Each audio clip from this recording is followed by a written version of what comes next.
tradizione, ma arte. Un dialetto fa parte della nostra cultura e va salvaguardato.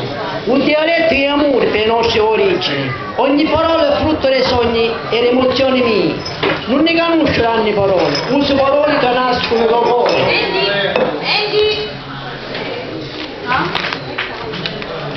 Vestista, motociclista, lambrettista.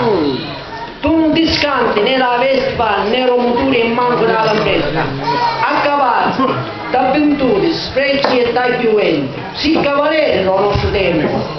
Per strade di nuove, vedendo paesi e cose antiche. A sera ti fermi e su te stile da diminuisci. Quando comincia a fare giorno, l'ho fissato croci. Quando guardo lo sogno d'uomo, viaggia chi viaggia bene, giorno di notte di giorno. Un tempo qui a non c'è sonno, non c'è orario, non c'è manco fame, e non danno. Ma se solo, un coraggio ti fa compagnia, bello a battere, bello arrivare, ma soprattutto bello a viaggiare.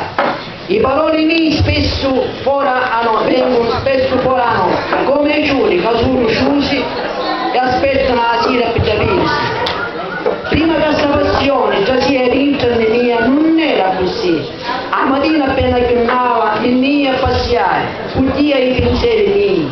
O pomeriggio prima di scolare i a correre, per liberare la mente e sarà la sera che era poeta.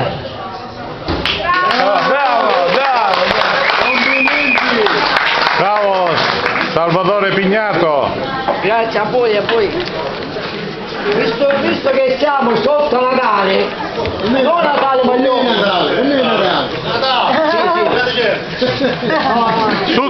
Sutta ora sopra! Ragazzi, magari stanno è già Natale, devono essere più buoni, sono i promessi, sono i speranze che abbattono il cuore, scegliere un bene e non un male, vivere assieme e non se non che Natale è, più luci nei vetrini, sento parlare di stanni che se ne stanno venendo. Hai più bisogno di una magia, se no che Natale è. Auguri e pace, buon Natale, tutto passa da un momento, come i promessi, come gli speranze che si perdono nel novembre.